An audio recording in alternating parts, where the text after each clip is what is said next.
Boxing fans, maligayang pagdating sa aming channel. Ngayon, sumisid kami ng malalim sa larangan ng diskarte at pagsusuri sa boxing habang tinutuklasan namin ang isang hypothetical dream matchup na nakakuha ng imahinasyon ng mga mahilig sa boxing sa buong mundo. Gervonta Tank Davis vs Naoya Monster Inoue. Nangangako ang matchup na ito sa pagitan ng dalawang powerhouse mula sa iba't ibang klase ng timbang. At narito kami upang sirain ang mga potensyal na diskarte sa pakikipaglaban, paghiwa-hiwalayin ang kanilang mga estilo, at suriin kung paano maaaring mangyari ang malaking labanang ito. Kung ikaw ay nasasabik tulad namin, huwag kalimutang pindutin ang subscribe button at ang notification bell para hindi mo makaligtaan ang alinman sa aming mga detalyadong breakdown. Sige, pasok na tayo! Bago tayo pumunta sa pagsusuri, itakda natin ang yugto. Si Gervonta Davis, ang batang knockout artist mula sa Baltimore, ay kilala sa kanyang napakalaking kapangyarihan, bilis, at agresibong estilo. Si Davis ay nag-iiwan ng landas ng mga nahulog na kalaban sa super featherweight at lightweight na dibisyon, na gumawa ng pangalan para sa kanyang sarili bilang isa sa mga pinakakapanapanabik na manlalaban sa sport.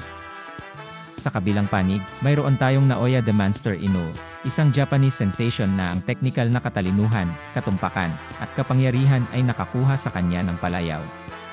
Ang mga pagganap ni Inoue sa bantamweight division ay kahanga-hanga, na nagpapakita ng kanyang kakayahang mangibabaw sa kanyang bilis at katumpakan.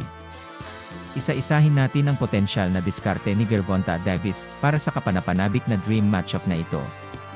Ang kapangyarihan ni Davis ay ang kanyang pinakamalaking pag-aari, kaya ang kanyang diskarte ay malamang na may kinalaman sa pagsasara ng distansya at pagpasok sa loob kung saan maaari niyang ilabas ang kanyang mga mapangwasak na suntok. Ang kanyang agresibong diskarte ay magiging isang mahalagang bahagi na naglalayong mapuspos si Inoue sa kanyang pagkasabog. Ang pagsuntok sa katawan ni Davis ay magkakaroon din ng mahalagang papel.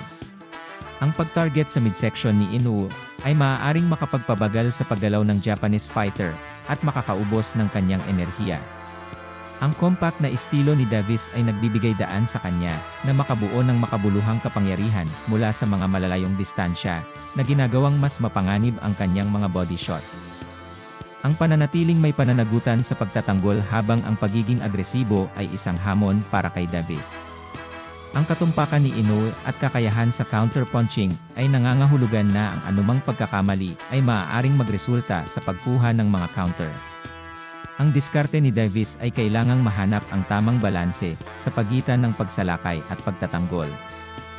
Ngayon, suriin natin ang potensyal na diskarte ni Naoya Inoue sa nakakaakit na matchup na ito. Ang teknikal na kinang at katumpakan ni Inoue ay magiging sentro sa kanyang diskarte.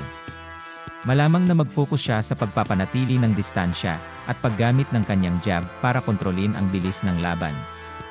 Ang kanyang paggalaw sa gilid ay makakatulong sa kanya na maiwasan ang mga suntok ng kapangyarihan ni Davis. Ang mga kasanayan sa counter-punching ni Inoue ay magiging isang game changer. Dahil sa agresibong estilo ni Davis, maaaring pakinabangan ni Inoue ang mga pagbubukas na ginawa ng mga pag-atake ni Davis at tumugon sa mga tumpak na counter. Ang timing at katumpakan ni Inoue ay magiging mahalaga sa paglapag ng mga epektibong counter. Ang paggamit ng kanyang footwork upang lumikha ng mga anggulo ay magiging mahalaga para Inoue upang maiwasang matrap ng kapangyarihan ni Davis. Sa pamamagitan ng pagsidestepping at pagpivot, maaaring iset up ni Inoue ang kanyang sariling mga shot habang iniiwasan ang mga mapanganib na suntok ni Davis.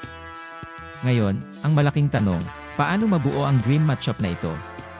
Ang kapangyarihan at pagsalakay ni Davis laban sa katumpakan at bilis ni Inoue ay lumikha ng isang nakakaintriga na dinamika na mahirap hulaan.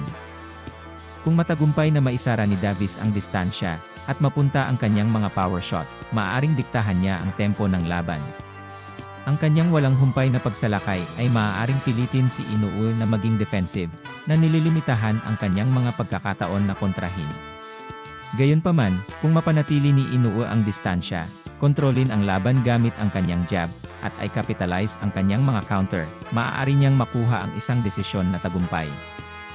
Ang paghula sa kalalabasan ng matchup na ito ay katulad ng pag-decipher ng isang misteryosong palaisipan. Ito ay masalimuot at hindi mahuhulaan.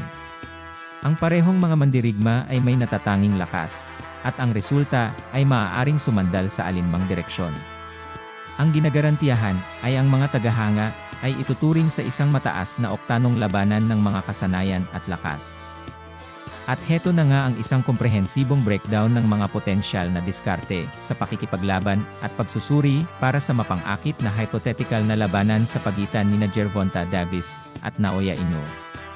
Ang matchup na ito ay naglalaman ng esensya ng boxing, ang timpla ng kapangyarihan at katumpakan, ang tagpo ng mga estilo, at ang esensya ng kompetisyon.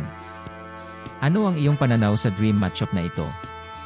Sino sa palagay mo ang lalabas na magwawagi sa nakakakuryenteng showdown na ito? Ibahagi ang iyong mga saloobin sa mga komento sa ibaba. Kung nagustuhan mo ang video na ito, huwag kalimutang bigyan ito ng thumbs up, mag-subscribe sa aming channel, at pindutin ang notification bell na iyon para sa mas nakakakit na boxing content. Hanggang sa susunod, panatilihing nakataas ang iyong mga kamao at ang iyong pagnanasa. Cheers!